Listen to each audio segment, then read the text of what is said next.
Hello, ladies and gentlemen. Welcome to the first All Elite Wrestling Dynamite review. Yeah, I'm probably not going to do these that often, but what the hell? I actually watched it last night because apparently Mr. Wrestling reporter Brian Alvarez said there's going to be something huge happening and you're going to want to talk about it afterwards.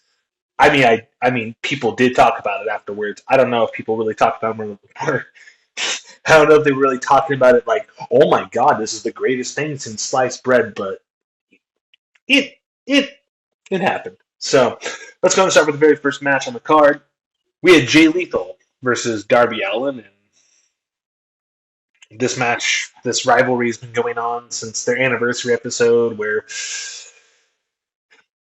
Darby was able to beat Jay Lethal, and it caused some sort of issue, and they went to go fucking shake hands or something in the ring, and yada yada. I don't know. I personally don't care. I think that honestly, this was just good because we actually got to see Jay Lethal win because I mean he doesn't normally win. So, and I think he's a great performer. I loved his finisher. I don't know the name of it because I don't really follow too many, you know, wrestlers or in like really like all elite wrestling and stuff like that, but like or AEW.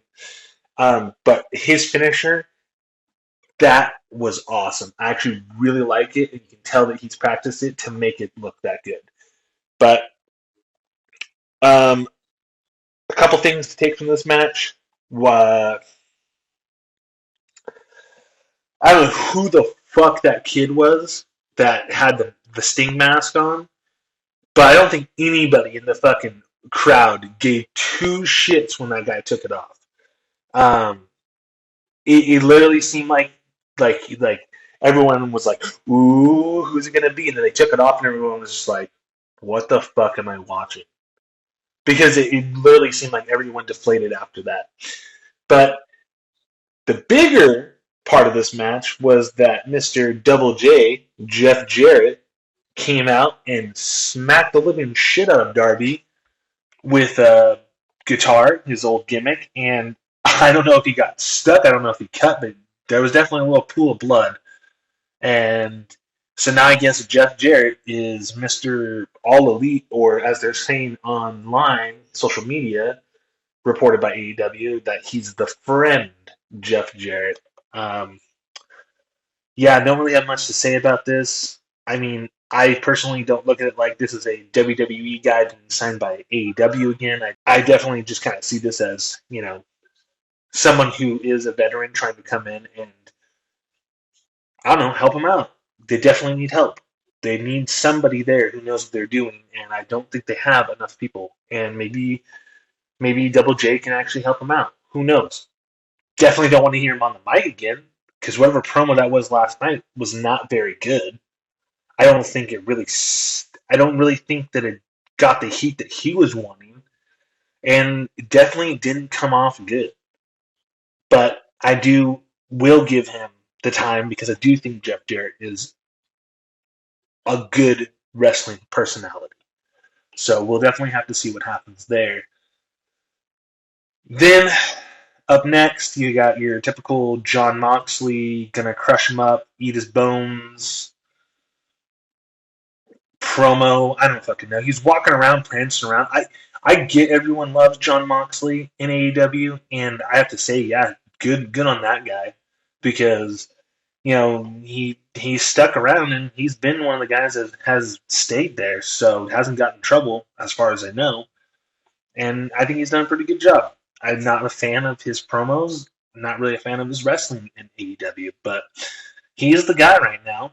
And so he delivers a promo about Lee Moriarty or whoever the fuck this guy is, some guy who gets a title shot from a tournament.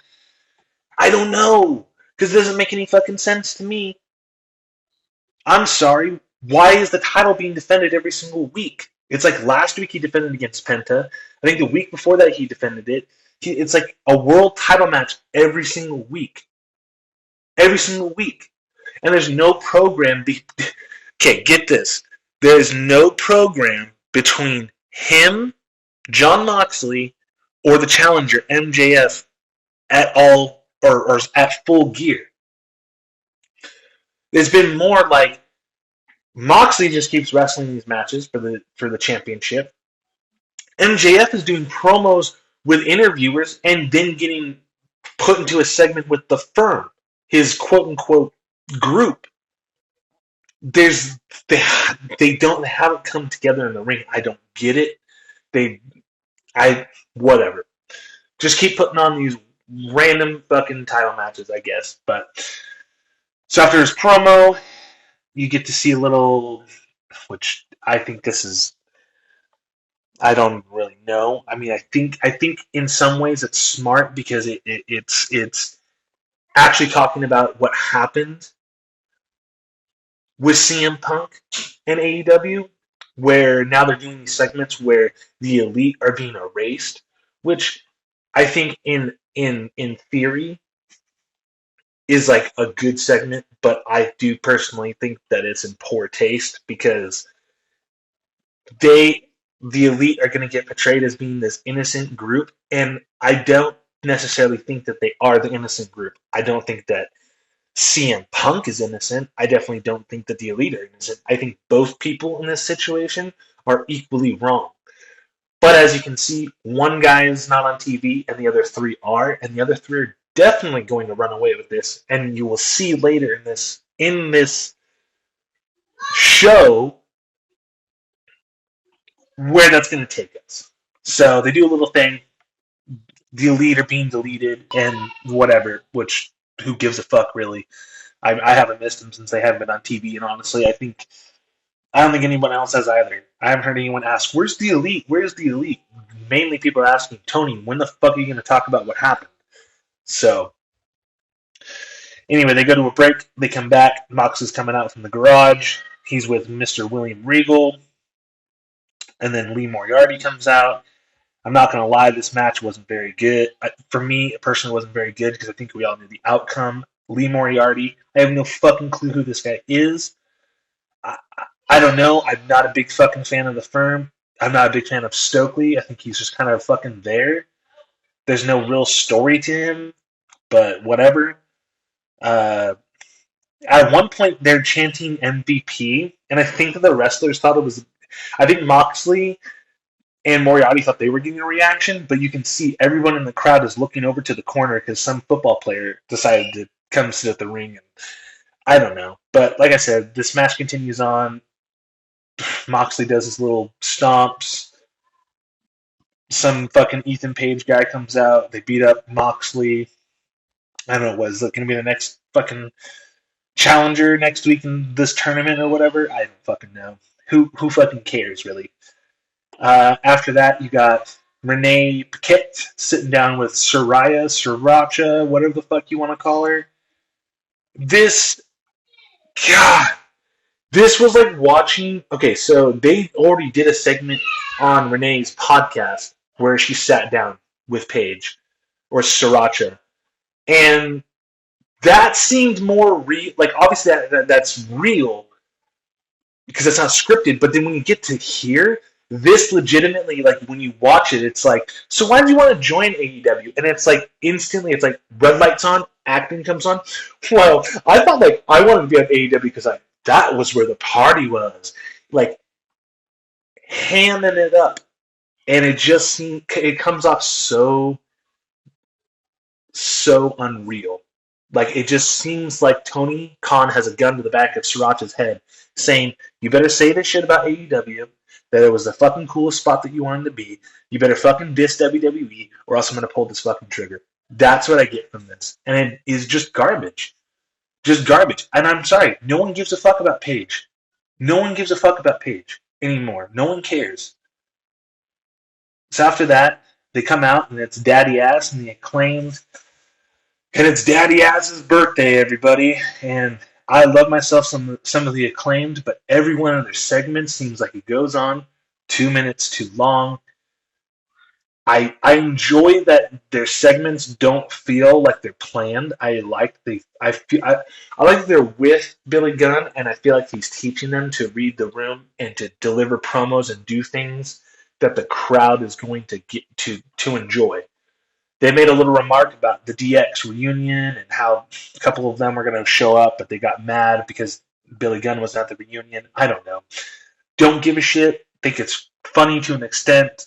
I also don't think it's funny because, you got on the other hand, you got Tony Khan saying, I don't feel the same love from WWE. And it's like, well, every single week you fucking mention the company. So, I mean, tell me why you don't feel the love there, bud. And then Billy's family, his real kids come out saying, dude, where the fuck are our invitations? And I do like what they're doing.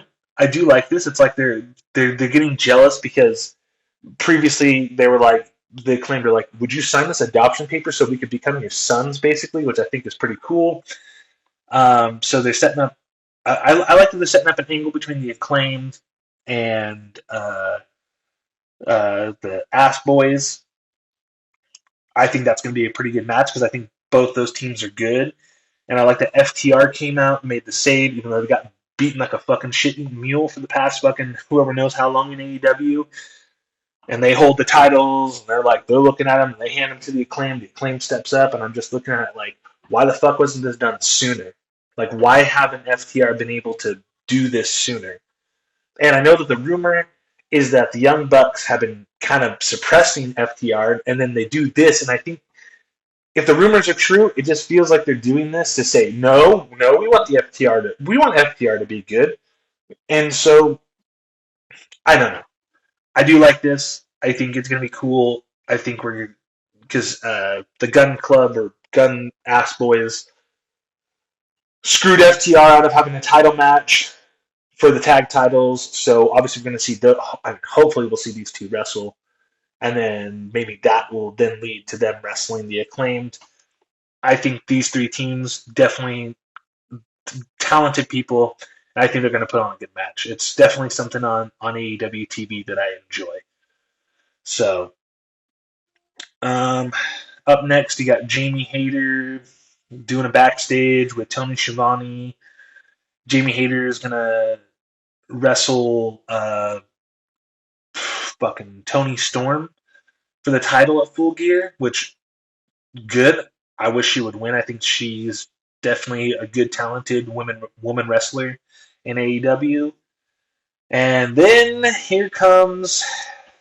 I'm only assuming this is the huge story-breaking segment that was going to be talked about afterwards, according to Brian Alvarez.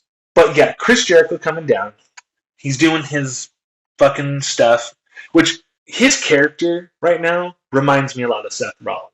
He's got the crowd singing Judas. He enjoys it. He's kind of soaking it in. Seth is doing the same thing with the whoa bullshit. In my head, when I saw Jericho come out, I was like, God, how fucking awesome it would be to have Seth versus Chris Jericho right now, because they're literally are almost identical characters in wrestling. And that's all I could really think about out of this. But Jericho comes down, delivers a promo, talks shit, says a bunch of things, calls himself the Ocho. I'm surprised he didn't call himself the Wizard. Fucking called out the MVP fucking football player, and the guy's covered in his face. He looks stoned out of his gourd. I don't blame him. I would be too. That's the only way you can enjoy this shit. And he's like, all right, so who's going to come out and face me tonight? Because previously, after last week, he said, I'm going to challenge any Ring of Honor former champion, and I'm going to beat him because this is the new era of Ring of Honor, Ring of Jericho. So who comes out? I don't know anything about Ring of Honor, personally. I don't know any of their champions. So at this point, anyone would have been a surprise. But guess who comes walking out? Boom, boom, Colt Cabana. What in the actual fuck is this? Like, this is legitimately, like I said, the Elite, Kenny Olivier, the Young Bucks, are sitting here doing their little shit about how they're being deleted, erased. And like I said, they're trying to come out of this whole situation with CM Punk and Tony Khan and all that shit. They're trying to come out looking innocent. They didn't do anything wrong. And we already know why the argument happened. We already know why CM Punk was pissed. And if this isn't Like, if this is not their way of saying fuck you, Punk, fuck you, CM Punk, fuck you, Phil Brooks, I don't know what it is. Because why the fuck would Colt Cabana all of a sudden appear on TV on their main show? This isn't AEW Dark. This isn't Rampage. This isn't Elevation. This is Dynamite. This is their flagship show. This is their Monday Night Raw.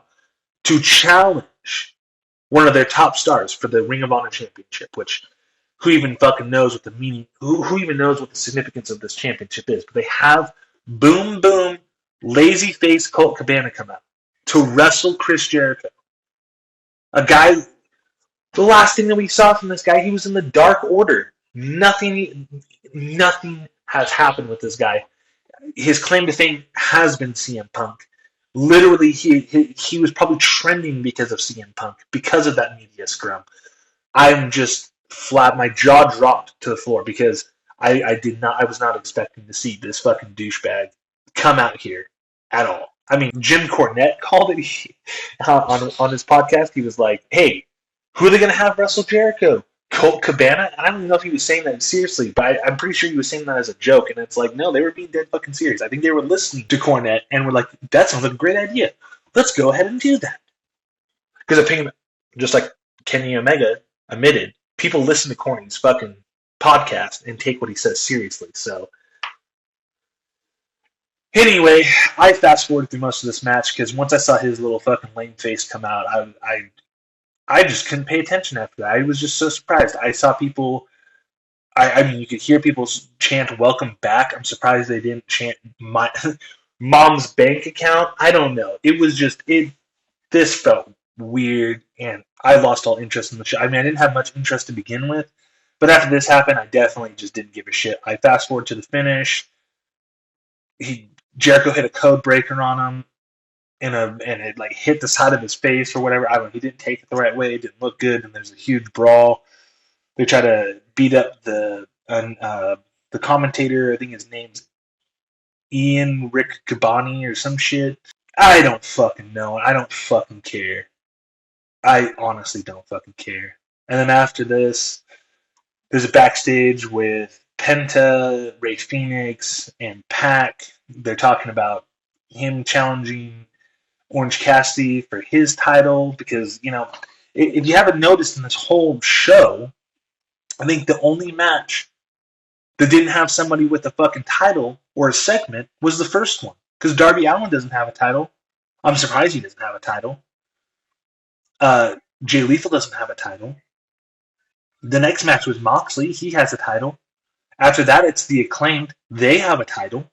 And FTR was in that mix, and they had like 7 titles themselves. And then what's after that? Chris Jericho, he's got a title. And then after that, yeah, everybody in every segment has a title. It just doesn't look like anyone can be a champion. This is like the wrestling's version of a McDonald's manager. Anybody can be it. So yeah, I just fast forwarded through this. I didn't give a shit. They do their little 4-way with fucking Luchasaurus, Orange Cassidy, Ray Phoenix, and I'm sorry, I don't know. Maybe this was just a triple threat. I thought that this was a 4-way. Like I said, I don't give a shit.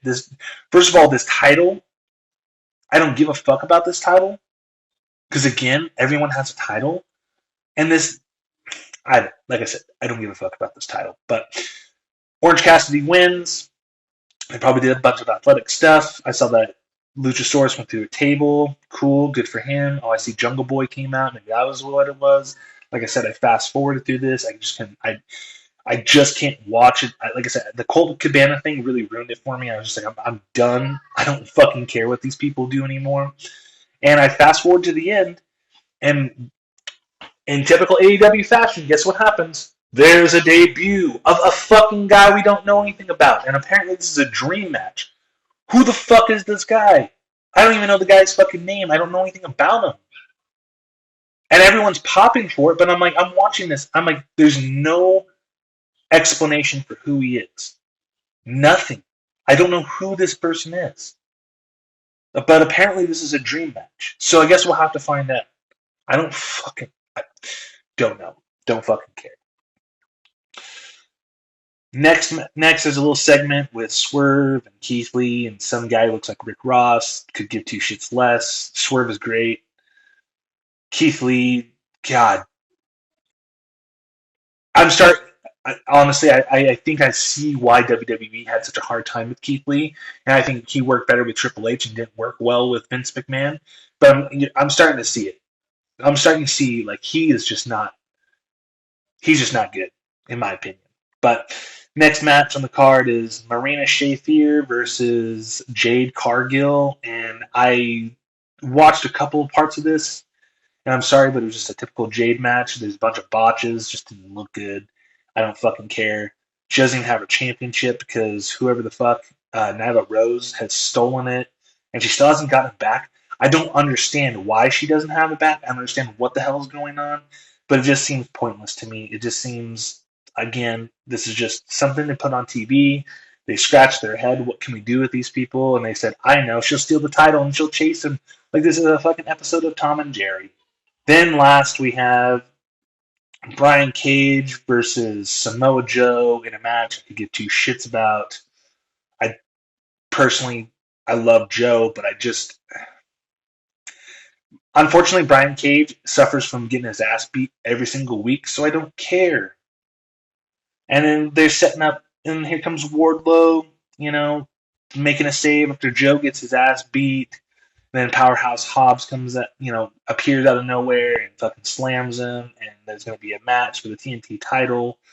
And again, I just don't give a shit because they haven't made any of these. They haven't made any of these titles important. Why is the TNT title important? When was the last time it was defended against anybody who was a threat? When was the last time Joe did anything in AEW's ring that really was like, okay, he's gonna fuck this guy up? Or even Brian Cage, he's gonna be able to put up a decent fight. He might have a chance of winning. It just, for me, I just don't get it, and I didn't think it was that great of a show. And like I said, after you see Colt Cabana come out, it just like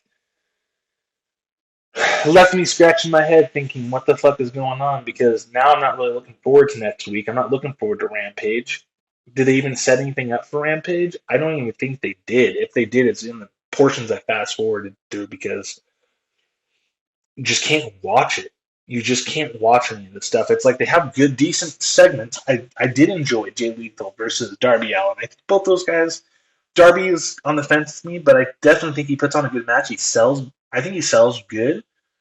And I think Jay Lethal was great. And maybe if they didn't have the fucking Sting look like come out before Jarrett did, maybe his promo would have meant something more. But, like I said, that's kind of, for me, thumbs in the middle to the fucking endless Moxley championship matches that don't fucking matter. And here's another thing. Why is the champion, Jon Moxley, not the main event? Why wouldn't you put that match as the main event? Instead, you put Joe, who's Ring of Honor TV champion, against Brian Cage as your main event? A match that should have probably been in their spot? Again, and just, like I said, just a bunch of randomness, and like the best segment of the night was definitely the Acclaimed Daddy Ass part. And then that fucking disgusting piece of shit Colt Cabana and Chris Jericho match that just made me want to fucking put a bullet in my head. So that was AEW.